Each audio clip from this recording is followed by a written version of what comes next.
Listen to the conversation between Bob Wills, who is a foreign student advisor at a language school, and Angela Tung, who is a student, and complete the form. First, you have some time to look at questions 1 to 8 on the form now.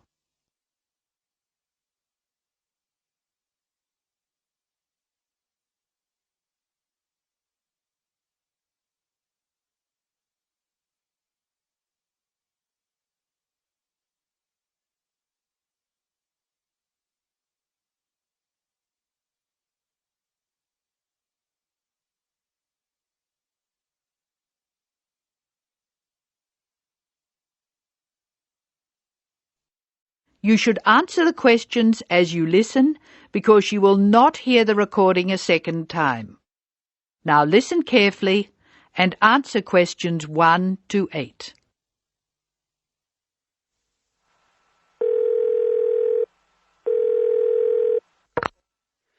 Hello, Foreign Student Advisor's Office. This is Bob Wills speaking. Can I help you? It's Angela Tung here, Bob. I'd like to make a request for special leave. Can I do that over the phone? Hello, Angela. You can make that request by phone, but I'll have to fill the form out. Let me get the special leave form. OK, here it is. Tell me your student number, please. It's H for Harry, 5712.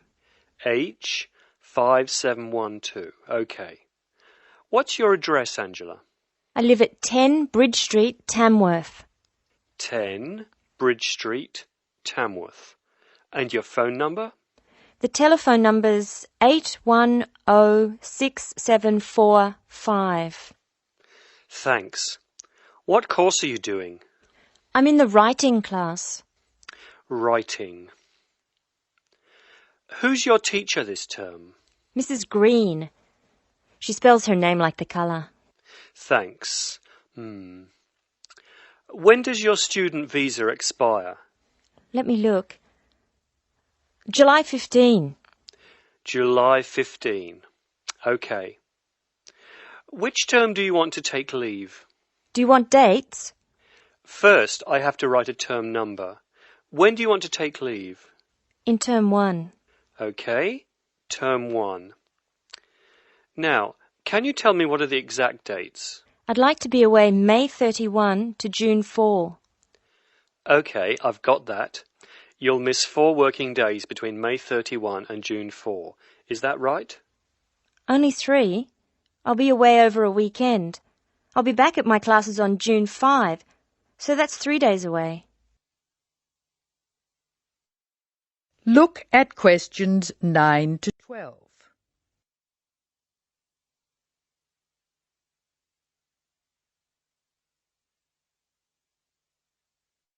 Now listen to more of the conversation between Angela and Bob.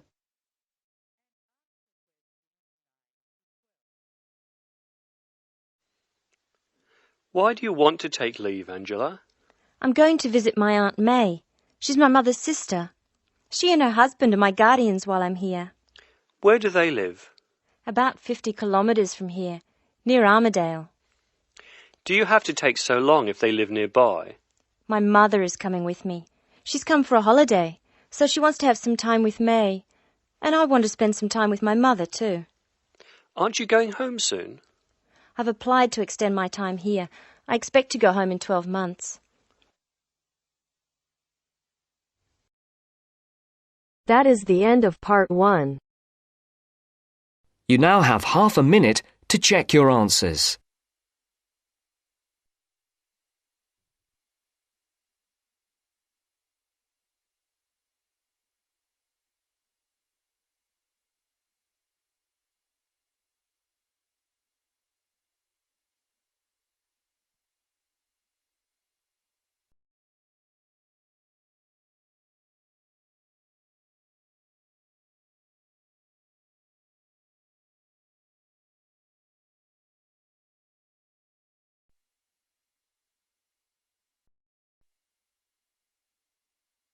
Now turns to part 2.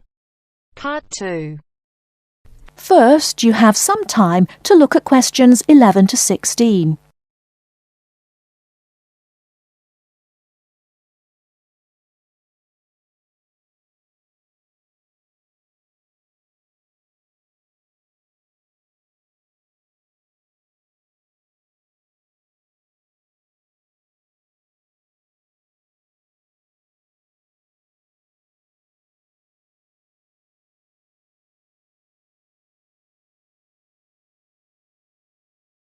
Now, listen carefully and answer questions 11 to 16.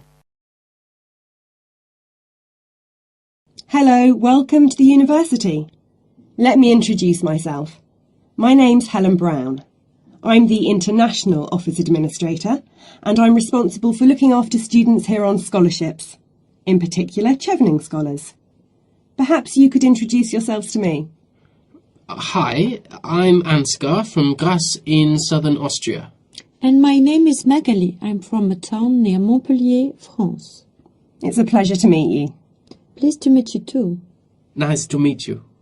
So, let's get started. I'm going to tell you about the schedule for today.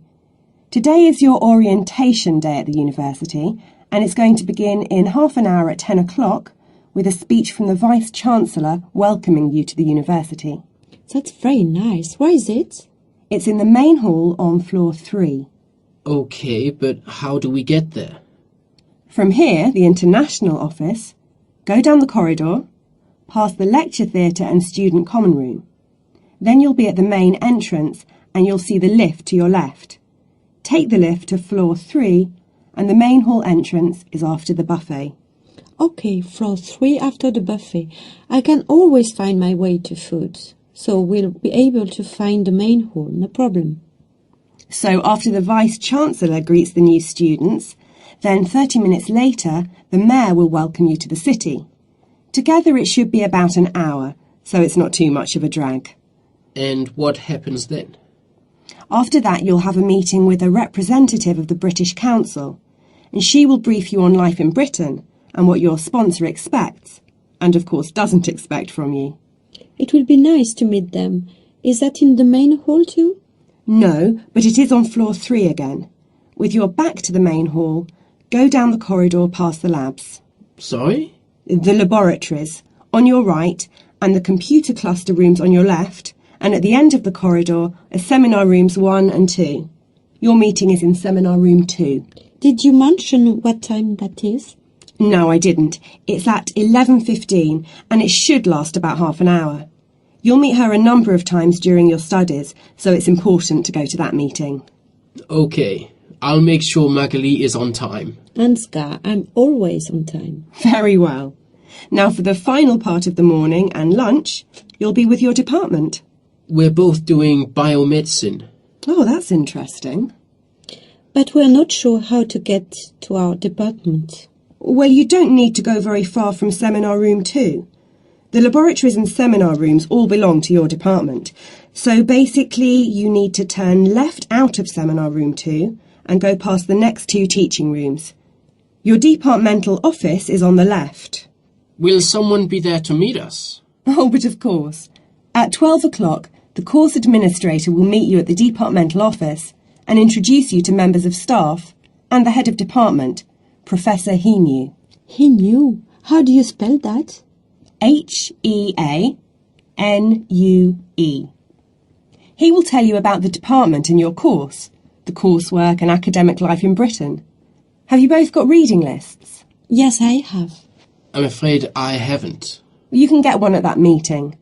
Then finally, as it's your first day, you'll have lunch with the department staff in the refectory from 1 to 2. Oh, that's really nice. Great. There's just one more thing. In the afternoon, you have the chance to meet other international students in the main hall again. And you can ask them about their time at the university. That's from 2:30 onwards. I'm looking forward to that.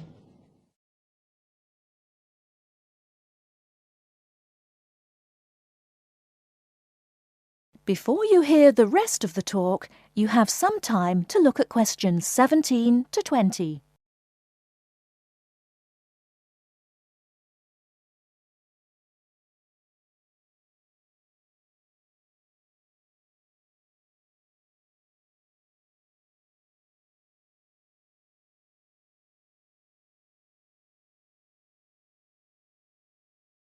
Now listen and answer questions 17 to 20.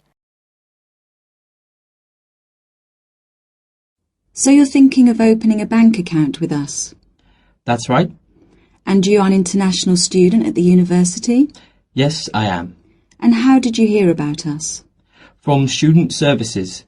They gave me a list of banks near the university, and I chose this one because you have a branch near campus and a student advisor at the bank. Yes, I'm part of the student advice team. There are 3 of us here.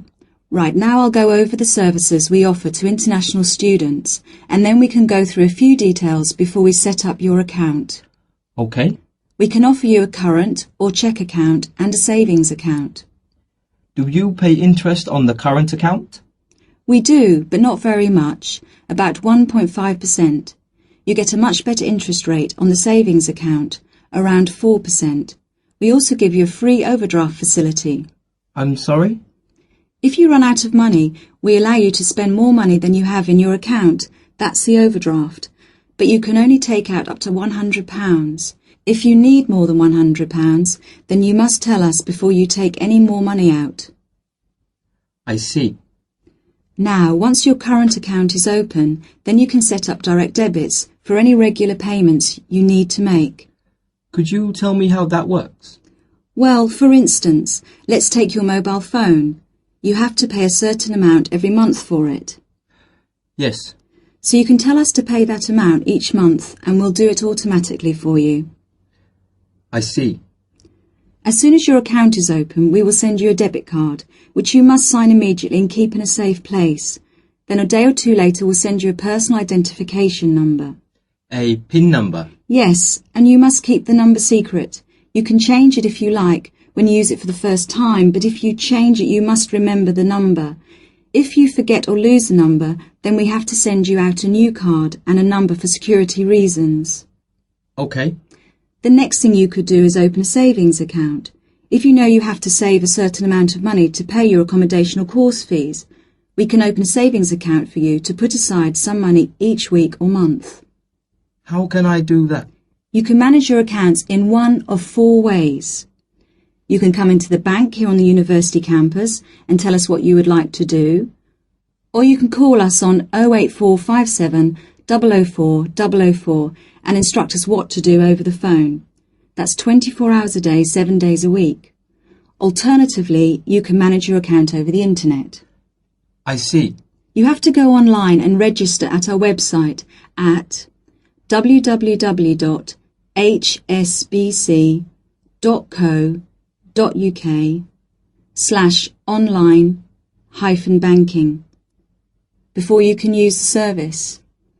Finally, if you have a digital TV, you can use TV banking by pressing interactive on your digital TV remote control. Oh, really? I don't have a digital TV, unfortunately, but I can do the first 3 things. Now, do you have any insurance? What's that? For example, if you lose something or one of your possessions is stolen, we will cover the cost of it. How much does that cost? It's £24 a year, so it really is worth thinking about. I don't need to think about that. I'll take out insurance. I'll arrange that for you as soon as your account is open. Now, would you like to go ahead and open an account with us? That is the end of part 2. You now have half a minute to check your answers.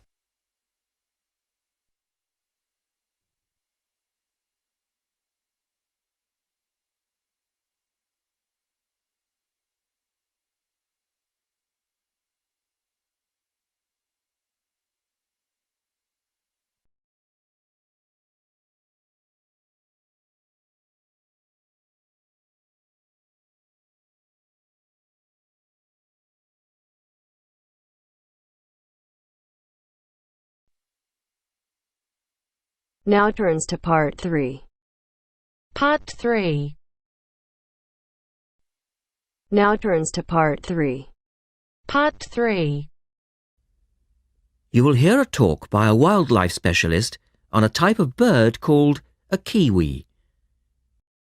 First, you have some time to look at questions 21 to 25.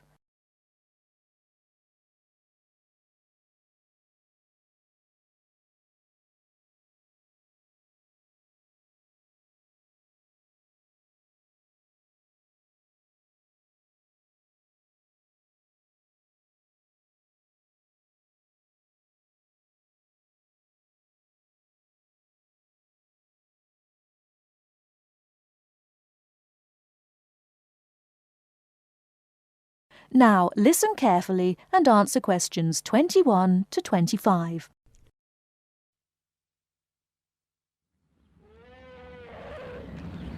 Ladies and gentlemen, welcome to Auckland Zoo on this sunny Sunday afternoon and to our special Kiwi fundraising event.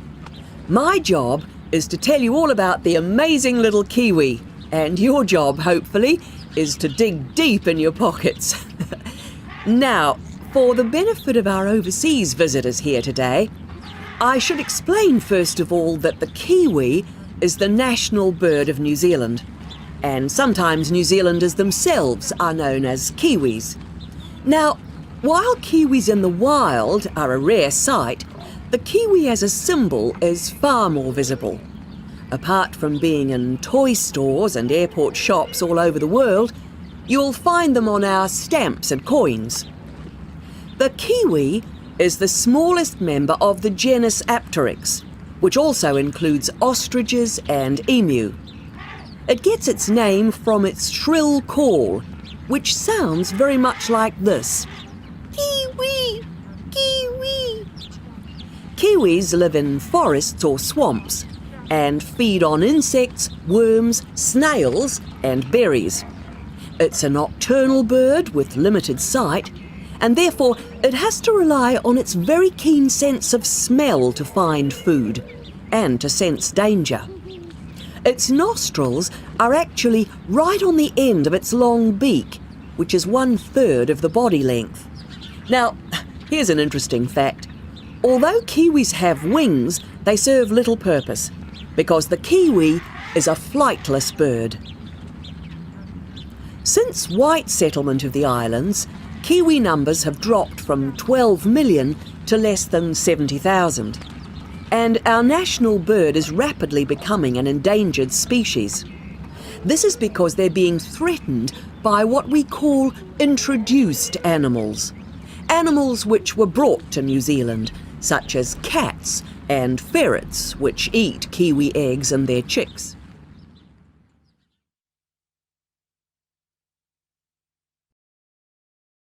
Before you hear the rest of the talk, you have some time to look at questions 26 to 30.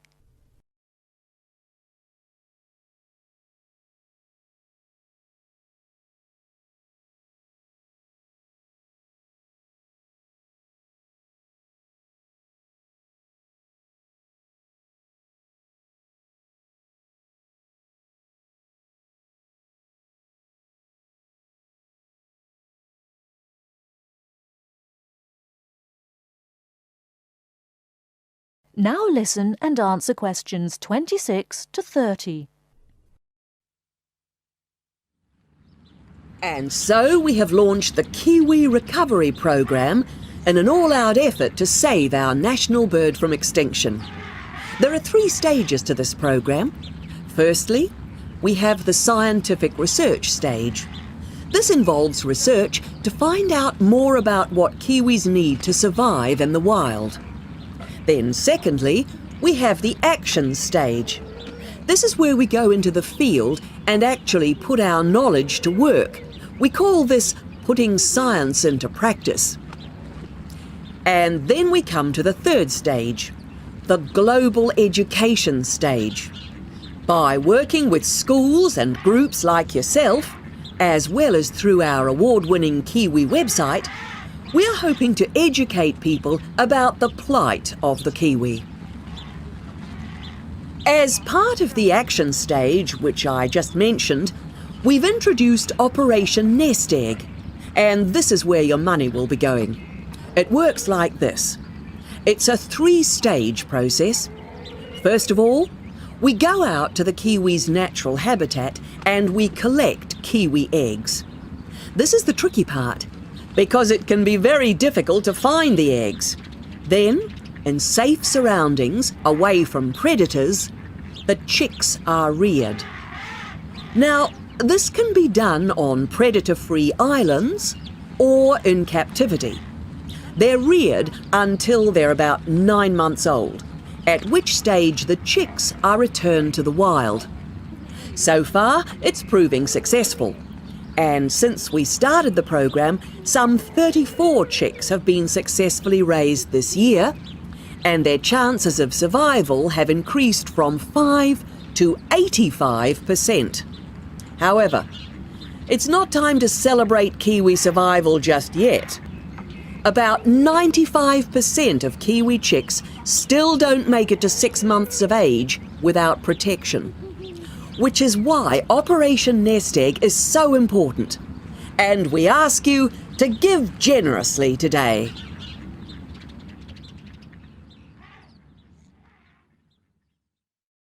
That is the end of part 3. You now have half a minute to check your answers.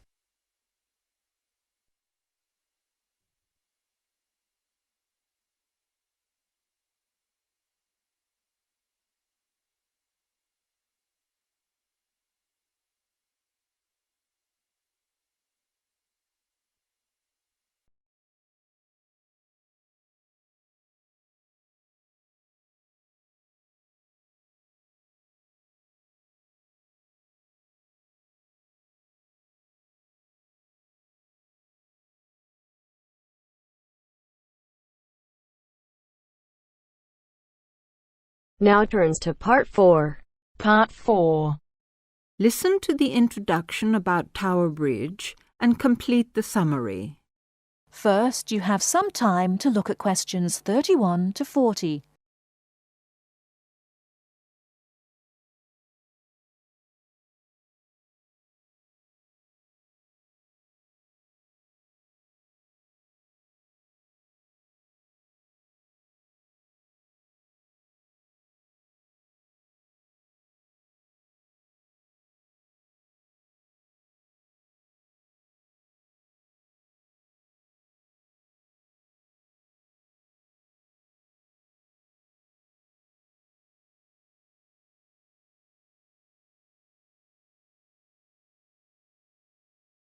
Now, listen carefully and answer questions 31 to 40. Tower Bridge is located in one of the most interesting parts of London. On either top of the tower, you can get a bird's-eye view of the wonderful scenery all round Tower Bridge. On its south side are many tall old buildings. On its north side stands the Tower of London itself. But Tower Bridge, the first bridge over the Thames, as you travel to London from the sea, is the most famous of them all. Although they look the same age, the tower is almost 1,000 years old, and Tower Bridge, which was built in the 1890s, is just over 100. Because of the tall ships up and down the Thames, it was proposed in 1850 that a bridge across the Thames near the tower was most necessary. However, the designers argued about the new bridge for about 30 years. They took so long because they had two big problems. One is that the new bridge must look like the old tower, and the other is that the bridge must not look like a modern bridge. They made it look like the old tower, so everyone was happy. Besides, the most surprising thing about Tower Bridge is that it opens in the middle, while big ships are going through to the Pool of London. If you're lucky enough to see the bridge with its two opening arms high in the air, you'll never forget it. The bridge took 8 years to build and cost £900,000, a lot of money in those days.